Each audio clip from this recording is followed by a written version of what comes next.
నందమూరి బాలకృష్ణ నటించిన 'అఖండ 2 తాండవము' రిలీజ్ అయిపోయింది. అలాగే కలెక్షన్స్ గురించి మనం చర్చించుకున్నాము. మరి ఈ సినిమాకి సంబంధించిన సక్సెస్ మీట్‌లోని బోయపాటి శ్రీను గారు ఒక విషయం గురించి మాట్లాడారు. అంటే ప్రేక్షకులు అంటే తీసిన సినిమా గురించి నేను లాజిక్‌గానే తీశాను. మీకే అర్థం కాలేదు అని చెప్పేసి నెటిజన్స్ ట్రోలింగ్స్‌కి బోయపాటి శ్రీను గారు ఒక సమాధానాన్ని అయితే ఇచ్చారు. అంటే సినిమాకి సంబంధించి ఏ సీన్‌లో కూడాను తాను ఎక్కడా కూడా కొద్దిగా చిన్న మిస్టేక్‌ని కూడా ఆయన చేయలేదు అని చెప్పడం జరిగింది. అయితే సినిమా మీద అయితే మాత్రము విస్తృతంగా చర్చ జరుగుతూ ఉంది. సో, ఆ సీన్ ఇట్లా ఉంది, ఈ రీల్ ఇట్లా ఉంది, మనిషిని కింద నుంచి పైకి తీసి దాంతో దిష్టి తీయడం ఏంటి, ఇట్లాంటివన్నీ ఉన్నాయన్నమాట. అయితే బోయపాటి శ్రీను ఏమంటారంటే ఈ సినిమాలోని చూపించింది పూర్తిగాను ఒక మనిషి భగవంతుడిగా ఎప్పుడు మారతాడు, ఎన్నాళ్ళు పడుతుంది, ఒకవేళ మారితే ఆయన తాలూకా పవర్ ఎట్లా ఉంటుంది అనే విషయంలోని ఆ కోణంలోనే బాలకృష్ణ గారిని చూపించడం జరిగింది. దీన్ని మీరందరూ అర్థం కాని వాళ్ళందరూ తప్పుపడుతున్నారు. బట్ దీన్ని అర్థం చేసుకుంటే మీకు అందులో అంతరార్థం అర్థమవుతుంది అని చెప్పేసి ఆయన చెప్పినట్లుగా అనిపిస్తుంది. అయితే ఇందులో ఏంటంటే దాదాపు ఒక మనిషి దైవశక్తిగా మారాలి, ఆ శక్తులు రావాలి, ఇలా టచ్ చేయంగానే మెరుపులు ఉరుములు వచ్చి అక్కడ ఏదైనా కూడా ఒక మనిషిని ఇలా అనంగానే వెళ్ళి అంత దూరం పడిపోవడము, ఇట్లా అందులో చూపించిన షార్ట్స్ అన్నీ కూడాను ఎంత పవర్ఫుల్గా డైనమిక్గా ఉన్నాయో ఇవన్నీ కూడా ఒక మనిషి చేయగలిగేవి కాదు. ఒక భగవంతుడి స్వరూపంలో ఉన్న మనిషి అంటే భగవంతుడే ఉండి చేపిస్తాడు అన్నది ఆయన కాన్సెప్ట్. అట్లా మారాలి అని అంటే అంత దైవిక శక్తి రావాలి అని అంటే ఆ పవరు ఇంచుమించుగా 14 నుంచి 16 ఏళ్ళ సమయం పడుతుంది. 14 నుంచి 16 ఏళ్ళు పూర్తిగా కఠోర దీక్ష, తపస్సు ఇవన్నీ చేస్తేనే కానీ ఆ శక్తి రాదు. అంతటి శక్తి నిజంగానే వస్తే మనిషికి ఆయన ఎలా చేస్తాడు, దేశ సంరక్షణ కోసం కానీ, మానవాళి సంరక్షణ కోసం కానీ, ఆ సనాతన ధర్మాన్ని కాపాడడం కోసం కానీ, భగవంతుడి మూలాల్ని రక్షించడానికి కానీ ఏం చేస్తాడు అనేది ఈ ధర్మము, చట్టము, న్యాయము వీటన్నింటి మీద ఆయన ఎలా పోరాడతాడు అన్న కోణంలోని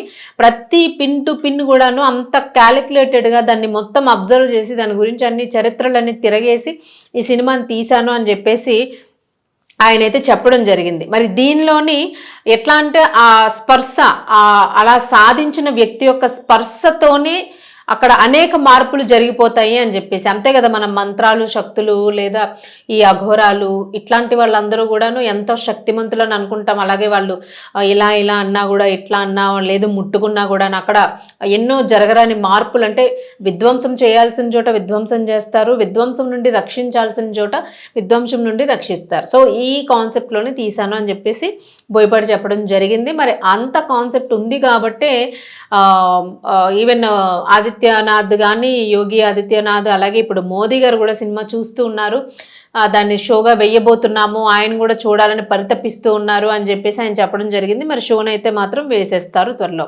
చూసిన తర్వాత ఆయన ఎట్లా రెస్పాండ్ అవుతారు, మోదీ గారు ఫీల్ ఎట్లా ఉంటుంది, నిజంగానే ఇప్పుడు ఆడియన్స్ ఏదైతే ఫ్యాన్స్ ఫీల్ అవుతూ ఉన్నారో ఆ వైబ్రేషన్ అనేది వచ్చి స్క్రీన్స్ కూడా పగిలిపోతున్నాయని చెప్పేసి ఏదైతే అనుకుంటూ ఉన్నారో ఆ ఫీల్ మోదీ గారు కూడా అట్లానే ఫీల్ అవుతారు. ఎందుకంటే యోగి ఆదిత్యనాథ్ వీళ్ళందరూ కూడా వీళ్ళు చెప్పింది కూడా వీళ్ళు కలిసేటప్పుడు బోయపాటి శ్రీను గారు వీళ్ళందరూ మేము కూడా కలిసినప్పుడు అసలు అది చూడంగానే ఆయన మమ్మల్ని ఎంతో దగ్గరగా తీసుకున్నారు. సో ఖచ్చితంగా ఈ సినిమాని మేము సపోర్ట్ చేయాల్సిన అవసరం ఉంది, ఈ సినిమాకి మేము కాకపోతే ఇంకెవరు సపోర్ట్ చేస్తారు అని చెప్పేసి ఆయన అనడం కూడా బోయపాటి చెప్పడం జరిగింది. మరి ఈ నేపథ్యంలోనే మోదీ గారు కూడా సినిమా చూడాలనుకుంటున్నారని, మొత్తానికి ఆయన చూసిన తర్వాత ఆయన ఏం ఎక్స్ప్రెస్ చేస్తారు ఏంటి అన్నది అయితే ప్రజలు వెయిట్ చేస్తూ ఉన్నారు. మోదీ గారి సినిమా గురించి ఏం చెప్తారు అని చెప్పేసి.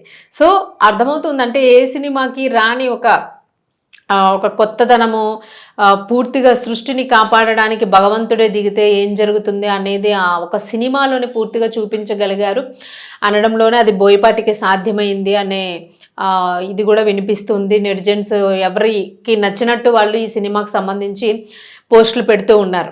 మరి ఫైనల్గా మనకి మిగిలింది ఏంటంటే ఒక కలెక్షన్స్ 1 వీక్ అయిపోతే పూర్తిగా మొత్తం అంతా కూడా ఎంత కలెక్షన్ చేసింది ఏంది అన్నది మొత్తం కూడా క్లారిటీ వచ్చేస్తుంది. అండ్ ఇది మోదీ గారు చూసిన తర్వాత కూడా ఈ సినిమాకి సంబంధించి ఎంత ప్రోత్సాహం లభిస్తుంది, ఆయన ఏం చెప్తారు అనే దాని గురించి కూడా ఒక క్లారిటీ వస్తుంది.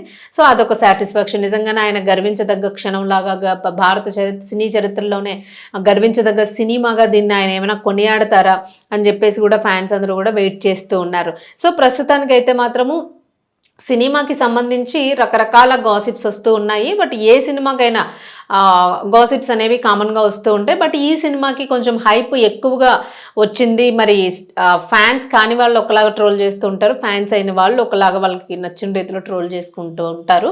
ఎనీవే ఏదైనా సనాతన ధర్మాన్ని కాపాడడానికి భారతదేశం మూలాలు అవే కాబట్టి కొంతవరకు ఈ సినిమా, ఈ స్టోరీ అలాగే బాలయ్య గారి సెన్సేషనల్ యాక్షన్ గాని ఇవన్నీ కూడాను డ్రామాటిక్‌గా లేవు. ఇవన్నీ ఒరిజినల్‌గా ఉన్నాయి. ఒరిజినల్ ఫీల్ వచ్చేస్తుంది. అందులో ఇన్వాల్వ్ అయిపోతున్నామని చెప్పేసి ఫ్యాన్స్ అందరూ మరలా కూడా థియేటర్‌లకి వెళ్లి చూస్తున్నారనే వార్త అయితే వినిపిస్తుంది. సో చూడాలి మరి నెక్స్ట్ అప్డేట్ ఎట్లా ఉంటుంది ఏంటి అనేది మరలా మనం కంప్లీట్‌లీ ఒక 1 వీక్ అయిపోతే దీనికి సంబంధించిన మొత్తం బడ్జెట్ అప్డేట్స్ అన్నీ కూడా వచ్చేస్తాయి. సో బోయపాటి గారు ఇట్లా అనడం అనేది కామెంట్ మరి ఎట్లా తీసుకున్నారు పబ్లిక్ అనేది కూడా ఒక సస్పెన్స్ ఉంది దీని మీద. అంటే ఆయన మీకే అర్థం కాలేదు, అర్థం చేసుకునే కెపాసిటీ లేదా వ్యూవర్స్కి ఫ్యాన్స్కిను అన్న ఒక క్వశ్చన్ వదిలారు. సో దాన్ని అసలు వీళ్ళు ఎట్లా తీసుకుంటారు అనేది కూడా చూడాల్సి ఉంది.